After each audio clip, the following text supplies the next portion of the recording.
Hi, I'm Chris. Welcome to Read, Write, and Sit. This is my second official YouTube video. And if you didn't see my first video, I will link it in the box. But I talked about a little bit about myself. I'm a published author and an award-winning journalist.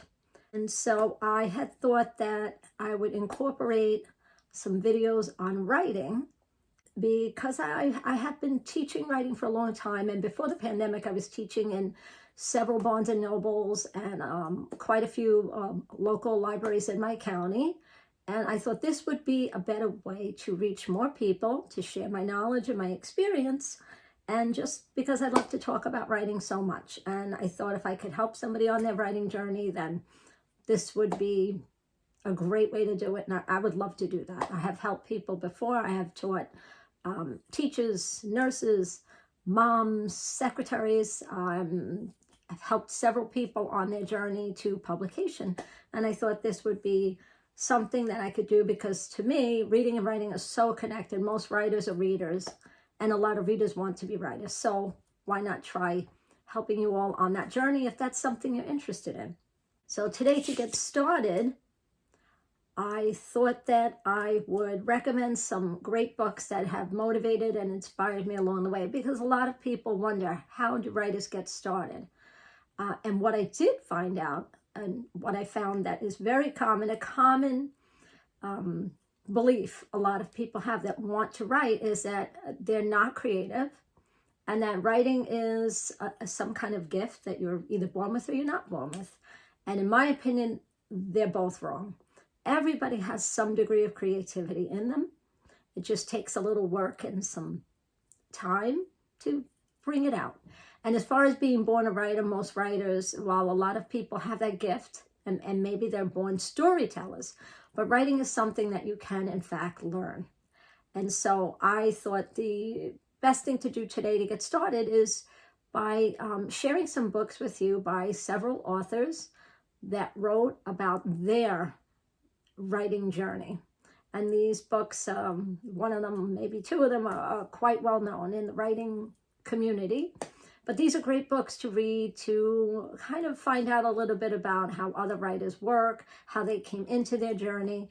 It will inspire you, motivate you, and you might even go back to these books at a time when you're starting to get writing and you're getting a little discouraged. I found during the discouraged times in my career, reading these books again kind of sparked me back on the road, back on track.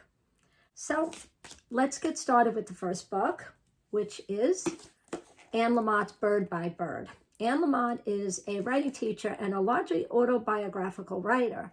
But this book, she has several books, quite a book list, but this book on writing is one of her best, and I think a lot of writers are familiar with it. Maybe you've even read it as a reader, but the title, it's a fun little story.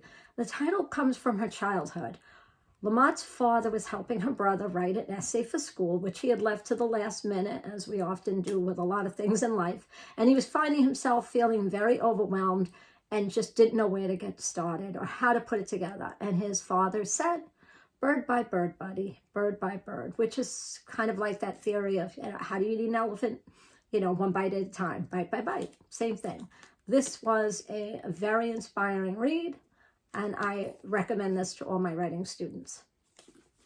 Second book I would recommend is Dorothea Brande's Becoming a Writer. Dorothea Brande was a prolific writer in the 20s and 30s. She taught creative writing in the 20s and actually taught the right brain, left brain technique in her classrooms, which science didn't even discover that until well after her time.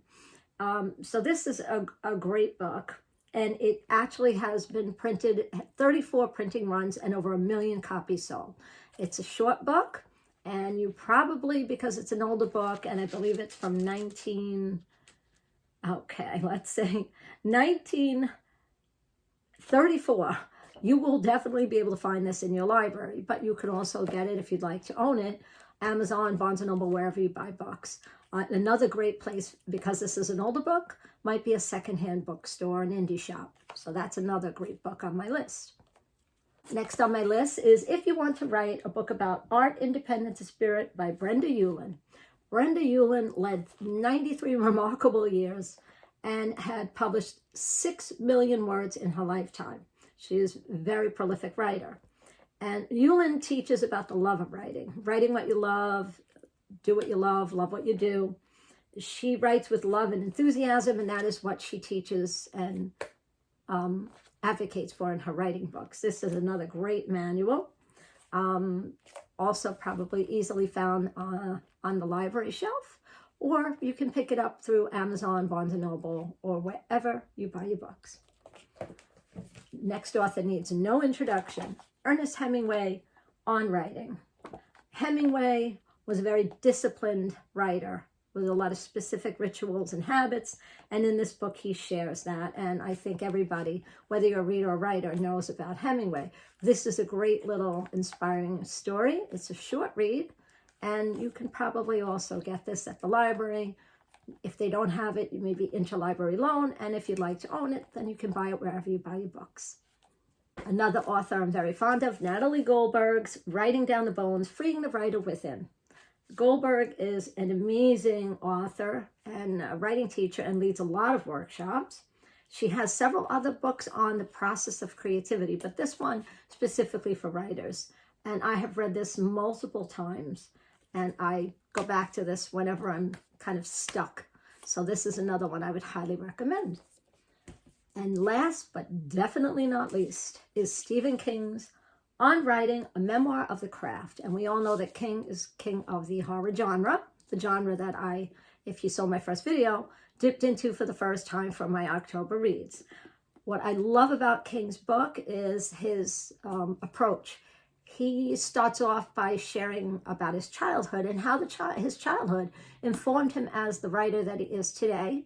He takes us to his first sale, which was the book Carrie, which inspired the movie Carrie. He talks about rejection, and most importantly, King is very open in sharing about the obstacles he faced in life.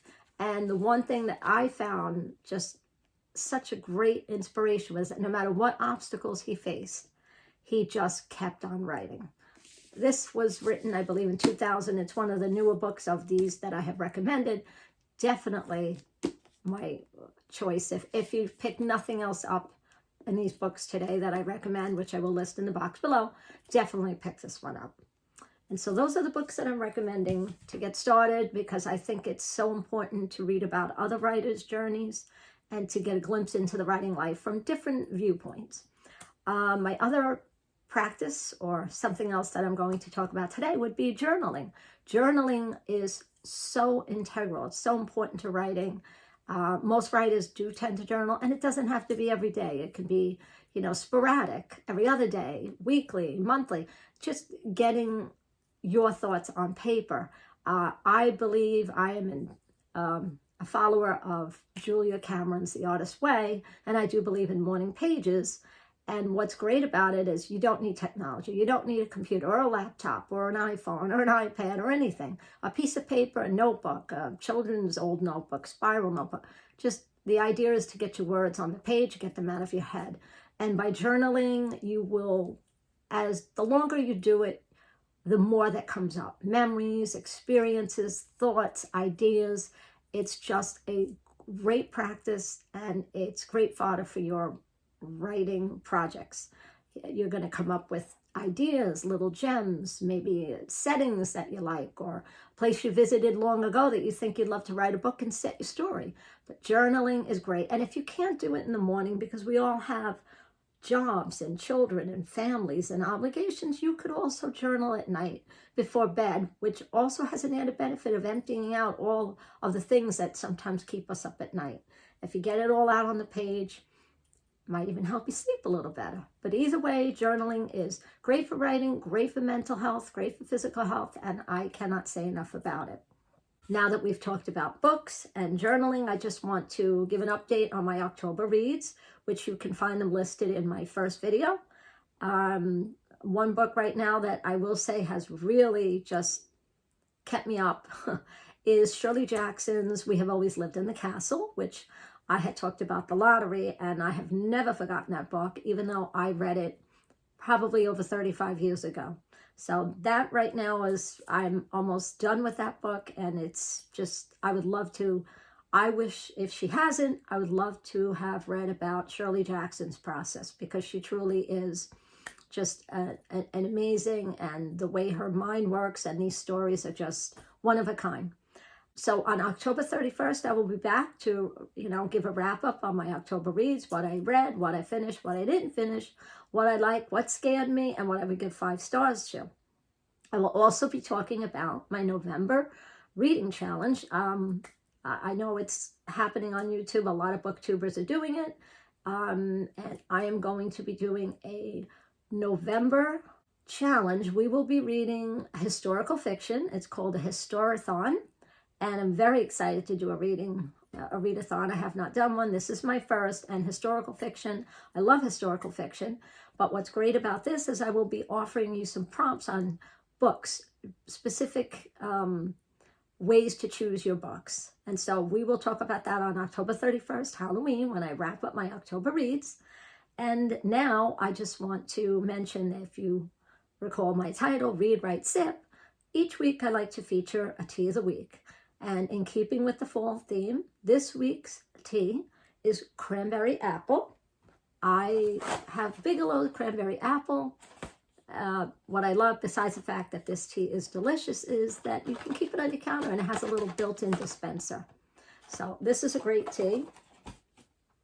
I have it in my spooky mug, Magic Potion. Now, while cranberry can be tart, the apple balances the tartness, just a little bit of sweetness. This tea is delicious. You don't even need sugar. You could actually have it hot. You could have it cold. And another great benefit, of course, if you are trying to avoid caffeine, this tea is caffeine free. So if you're looking for a tea for this chilly season that is now upon us, because it is really chilly here in the Northeast, you might want to consider Bigelow's cranberry apple. And so I think we've just about covered everything that I wanted to talk to you about today. Thank you for being here. Thank you for watching. Comment, let me know what you think. Let me know what you're reading. Give me your recommendations. If you have anything historical fiction you're reading, I'd love to hear about that. Anything that you've read in the horror genre, share that with, or if you're reading along and you watch my first video and you're joining in, please let me know. And if you'd like to keep up and keep in the know about what's coming up, I have future videos on writing and, of course, different reading events. Please subscribe, and I hope you'll come back and join me again. Thanks for being here today. I hope you have a great week. So long for now.